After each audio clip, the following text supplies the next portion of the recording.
안녕하십니까. 김평원의 뉴스 추적입니다. 이 시간은 박근혜 당선자의 전체 공약 중 일부를 살펴보도록 하겠습니다. 정치 혁신을 통한 신뢰회복과 미래형 정부를 구현한다. 국회의원 면책 특권 제한과 불체포 특권을 폐지한다. 기획균등위원회를 설치한다. 특별감찰관제 도입과 고위공직자 비리 수사를 위한 상설 특검제도를 도입한다. 공무원의 직무수행 관련 사익추구를 금지한다. 4년 중임제와 국민의 생존권적 기본권 강화를 포함하는 개헌을 추진한다. 개인 맞춤 행복을 지향하는 정부 달성을 위해 투명하고 유능한 서비스 정부를 구현하겠다는 내용입니다. 자, 그럼 박근혜 당선자의 제1공약을 알아보도록 하겠습니다. 정치 혁신을 통한 신뢰회복과 미래형 창조정부를 구현한다입니다. 그 내용으로는 뇌물수수 등 정치 관련 각종 부정부패가 끊임없이 발생하고 국민의 이익보다는 정파의 이익을 우선시하는 정치로 인하여 정치권에 대한 국민적 불신이 심각하다고 생각하여 이러한 제1공약을 제시한 것입니다. 자, 그럼 박근혜 당선자의 제1공약을 알아보도록 하겠습니다. 정치 혁신을 통한 신뢰회복과 미래형 창조정부를 구현한다입니다. 그 내용으로는 뇌물수수 등 정치 관련 각종 부정부패가 끊임없이 발생하고 국민의 이익보다는 정파의 이익을 우선시하는 정치로 인하여 정치권에 대한 국민적 불신이 심각하다고 생각하여 이러한 제1공약을 제시하였습니다. 정치 부패를 원천적으로 근절하고 민생을 최우선으로 하는 신뢰받는 정치가 될 수 있도록 정치 혁신을 꾸준히 진행하겠다는 강한 의지로 보여집니다.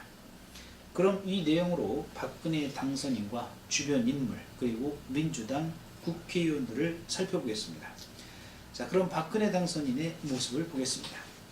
박근혜 당선자는 불법 선거 사무실과의 관계와 국정원 개입 문제에 대한 의혹을 깨끗이 털고 대통령직을 수행해야 한다는 지적이 있습니다. 이를테면 박근혜 캠프에서 여의도에 불법 선거 사무소를 설치한 것은 불법 선거운동으로서 당선 무효 소송으로 이어질 수 있습니다. 이번 대선 결과에 승복할 수 없는 일부 국민들이 고소고발을 하게 되면 재판부는 이 사안을 놓고 당선 무효와 관련한 재판이 진행되게 됩니다. 다음은 민주당입니다. 민주당은 정치 혁신과 참여라는 주제로 광주를 시작으로 전국 민생 회초리 투어를 강행하였습니다. 5년 뒤 2017년에 정권 교체를 이루겠다는 강한 의지로 보여집니다. 그렇다면 2017년 대선에도 전자개표기로 대통령을 당선시킬 것인가 하는 내용입니다.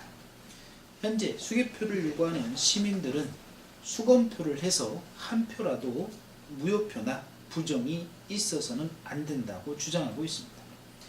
전자개표기는 투표용지를 각 후보별 분리 후 개수하는 기기에 불과하지 않다고 말하고 있습니다.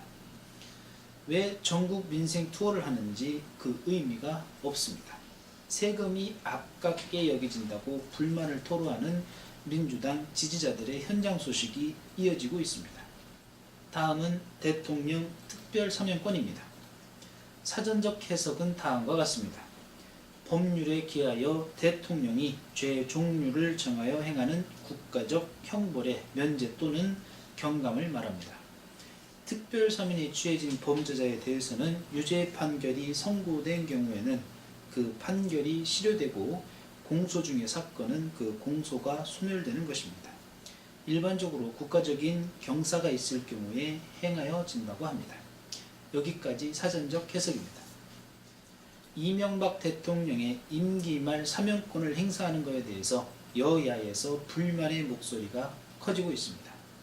특히 대통령의 형이란 점 때문에 더 큰 비난이 일고 있습니다. 다음은 이동욱 대법관 후보입니다. 대법관으로서 부정부패의 표본이라 할 정도의 의혹들이 있습니다.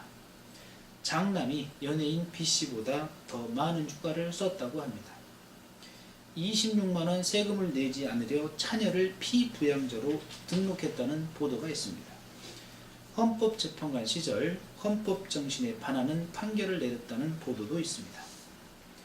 자녀의 삼성 취업 특혜와 관용차와 업무 추진비의 사적 유용 의혹들이 있고 국외 출장 시 가족 동반, 위장 전입, 장남, 증여세 포탈 등 각종 비리 의혹에서 자유롭지 못할 것 같습니다. 청문회에서 어떻게 대처할지 지금부터 걱정의 목소리를 내고 있습니다. 다음은 국회의원들입니다. 국회의원 재임 기간 동안 겸직을 금한다는 공약들이 있었습니다만 현직 국회의원 14명은 로펌 소속 변호사로 11명은 기업 대표, 사회이사 등의 활동을 하며 이중으로 보수를 챙기고 있습니다. 국회는 지난해 총선과 대선을 앞두고 기득권을 내려놓겠다며 국회의원의 겸직 금지 등 개혁안을 쏟아냈지만 입법화 단계에 이르지 못했습니다. 국민 대통합을 말하려면 당신을 지지했던 52%를 감싸는 것이 아니고 그 반대의 국민들을 가슴 따뜻이 보듬어 주어야 할 것입니다. 그것이 대통합의 첫 출발이 될 것입니다. 국민을 감동시킬 수 있는 지도자가 존경받을 것입니다. 고맙습니다.